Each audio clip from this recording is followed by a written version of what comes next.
Hey, what's up, everybody? My name is Timothy Hill, and I am the producer of the Heart to Heart Relationship Talk Show. Joining me today, I got my other co-producer, Trina. Shout out to our other co-producer who can't be here tonight, D Walls.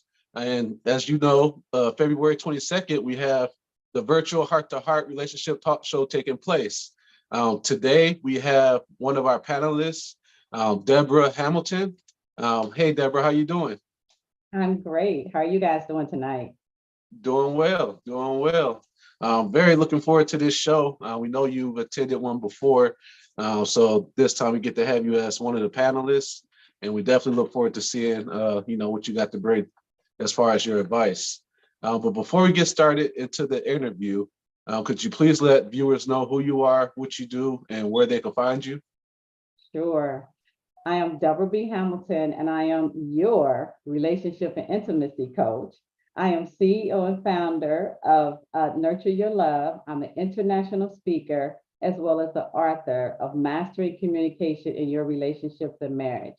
I love, love, love what I do. My mission is to empower married women and married couples struggling with emotional connection, learn how to prevent drifting apart, and to be heard and respected and desired so they can have a deeper intimacy in their relationships.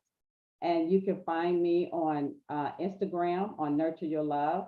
Check my bio, it has all the information about what I'm all about. And so I look forward to actually you checking me out. Awesome, awesome. All right, so the first question we have is, what led you, or what factors led you that encouraged you to become a relationship coach and intimacy coach? Well, actually, it's an interesting story. I was doing what we call at my sister's house a round table, right? And we were talking about relationships. Now, keep in mind, I've been talking about relationships for years with my family and friends, right? But we were just talking about relationships, and we were talking about, things that happen in relationships. And I was just giving my thoughts and opinions. And one of her friends was like, "Girl, you need to be doing this full time. You need to be talking to people because your knowledge is amazing." So I thought about it, and I took some classes, and of course, having the experience of being married for 40 years, that has a lot to do with my knowledge. And also, I have to give honor to Jehovah God, because a lot of stuff that I do, I could not do without him, because I feel like I've been given the ability to do what I do through him. So it's just something that I have a passion for. It's something I love doing. And I truly love seeing the transformations that take place when I talk to people and I help them. So that was the impetus of me doing it, but I love it. Okay, awesome. Nice. Well, congrats on those 40 years of marriage. I think both our parents are over 40 years as well. We know that that's not just love, that's work. By that though, because I was married for 34 years, but I got a divorce, but I've been married for over 6. So that equals up to 40 years. So that's a beautiful thing. All right. So I understand the coaching part, but have you ever been invited to coach the intimacy section? How do you coach that, or how do you relate and speak to people about, reconnecting emotionally with your partner? Well, let me just put it this way. There's so many things that we can do in our the intimacy side. As soon as I say intimacy coach, everybody goes to the sex part, right? But there's things that you have to do before you get to the sex part. So I talk about all the different things that you can do. I have an intimacy guide that I share that gives you all these different ideas and thoughts of what you can do to keep the intimacy in your relationship. And something as simple as reminiscing about when you first started dating or when you first got married, because that's our most happiest, right? And also I talk about how you could, listen to your favorite song and dance to your favorite song and have a romantic dinner. And it's just so many different things that we could do intimacy wise before we get into the bedroom. So I talk a lot about that, and I help people to see that they really need to build up that intimacy to make each other, remember what it's like to feel good and want to do things together, and also talk about spending time together, even if it's just 15 minutes and there's no cell phones, there's no computers, there's nothing. It's just you and that person. No, he didn't. I saw him looking at you. What does that mean? I think Saying that he sounds tried good. it. That ain't It's me. not- Oh, you tried it. Okay, but just a side note question. If you were invited, let's say they have gotten through the coaching in respect to factors that they can look at before they get to the bedroom. If they then said, hey, we need some coaching, we need some help on the bedroom aspect, are you willing? Got you. I got you. Yes. Okay, let's just check it. All right. I do it individually, so I don't go into a lot of details in public, but yeah, we could definitely go there. All right, glad. So in case anyone out there needs that help. That's right. I got you. Okay, so moving on. Have you ever coached any poly relationships, or would you be open to coaching poly relationships? I'm sorry, I didn't understand the question. So Have you ever coached a poly relationship? no, I stick to heterosexual. That's what I know.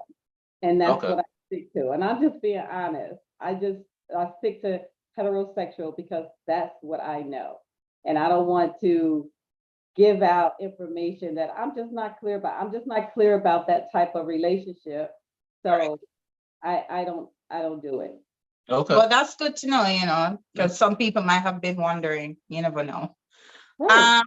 So in terms of marriage, we know that it takes work. What advice would you give to newlyweds in relation to how they can survive the first 3 years? Because we know the first 3 years is the first rough years where you're still getting to learn each other and you're still trying to work on your communication. So what advice would you give to newlyweds for them to survive their first 3 years together?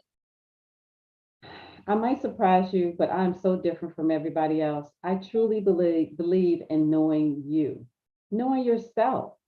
Because how can you ask for what you want, what you need, what you desire if you don't know yourself? So I say continue to work on yourself, continue to understand what you want out of the relationship. And then, of course, as what everyone says, communication. Communication is huge. You were talking, you were having good conversation before you got married. You decided that this person is the person that you wanted to marry. So you have to continue to have that conversation. You have to keep that dialogue going. And you got to always remember why you married that person in the first place. What was it about that person that made you want to be with them full time, right? We can't just say, I want to marry you and then sit down and do nothing. You have to continue to work at your marriage. You have to continue to understand that the person that you married is important. They matter. Really?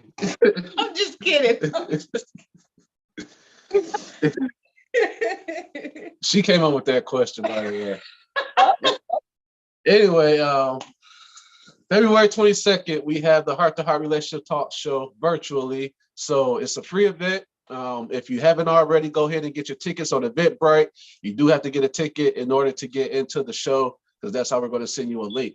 But before we get off, Debra, could you please let people know who you are once again, where they can find you, and then also if you have anything coming up in the near future that they may want to attend. I know you do virtual coaching. Is it during the week? Yep. So maybe share a little bit about that. Yes, I have a Married Women's Forum that I do bi-weekly, Wednesdays at 7 p.m. And let me tell you guys, it is so much fun. We really go into details about our lives. We talk about, my whole purpose of doing this is to build each other up, not to bash men, not to talk negative, but to focus on us, right? We as women and how we show up in our relationships. So if we build ourselves up, then we can show up in our relationship whole. but we have a ball and we do some deep conversation. We just got finished talking about childhood trauma and how childhood trauma affects our relationships. So that's one of the main things that I do on a consistent basis is the Married Women's Forum, and I absolutely love it. And the other thing that I'm working on right now is the self-love makeover workshop. And it's all about loving on you. It's all about really digging deep to understand who you are and who you want to be. And we always say we love each other, that we love ourselves, but do we really? I mean, when it comes to how we treat ourselves and how we allow other people to treat us, we have to ask ourselves, do we really love each other? And there's so many aspects to self-love that people don't think about. Because like tonight, I was just on and I did a live and I was talking about self-worth and how we have to love ourselves and respect ourselves and feel like we're worthy to get out there and do the things that we want to do. We talk about self-esteem. We talk about self-awareness. We talk about self-respect. It's so many different aspects to self-love that is important. And this is something that me, as well as my partner, Maria Pettifer-Atkins, are putting together. And so everything that I talk about, you can find out on my Instagram account in my bio that has all the deets for you guys to sign up and join. And I am here for you. I am ready to work with you and help you. So definitely check me out. Awesome. Oh, wait, I just have one more question. I have a question. Don't give me that. We don't go by that. Are you considering coming out with another book? I am. How did you know that? I like those 2 books that you have out. So I'm like, I think it's about time she wrote another book. I might do another book. I've been thinking about. I'm also a part of an anthology book that's coming out as well that I'm excited about, and it's amazing. And I also have been writing articles in magazines. So Like which magazines? Can you share with us so I can look that up? Which magazines you've written for? The main one that I've been writing for that, and another article is coming out this month, Black to Black magazine. And what is the other one? God, my mind just went blank. It's okay. You need to know this, and my mind just absolutely went. I'll wait for your post. But I've been writing articles about just loving yourself. Like the article that's going to be coming out this month in Black to Black is about self-love in marriage and how we have to really love ourselves and be there for ourselves to really enjoy being married. And I always give a lot of suggestions and tips in the articles that I write. And I have to say this before we go, because I was so excited. We talked last week, we talked about the 5 love languages, right? And I was given suggestions on things that you could do. Well, one of the people that was in my group, one of the things that I told them was send a card to your spouse. I do that all the time with my husband, right? And so she sent the card to her husband, and he was so excited to receive this card. And it's simple things that we could do, you guys, that could really help you in your marriage. And it just made me feel so good that she texted me to tell me that she did what I suggested, and how excited her husband was when he received the card in the mail from her. Just a thinking of you card, just to let him know that he was special. So it's definitely the little things. Different. All right. So once again, we're looking forward to having you February 22nd on the Heart to Heart Relationship Talk Show. But before we get off, we got to give a shout out to our sponsors. Trina. Oh, you tried it. All right. Of course, we're going to big up Ramai from Pharcyde TV. We got Starving Mind Records, Podcastic, and Flago 313. That's correct. Hey. I don't know why I'm talking like that. That's not how I talk. So big up on yourselves, big up the sponsors. We're looking forward to February 22nd show. And, Debra, I am looking forward to your perspective because we thoroughly enjoyed you as an audience member on one of our shows. So Yep. it should be a good one. I'm looking forward to it. I appreciate being invited. Thank you. Thank you. All Thank you for your time. right, everyone. Blessings. All right, take care. All right, bye. Bye.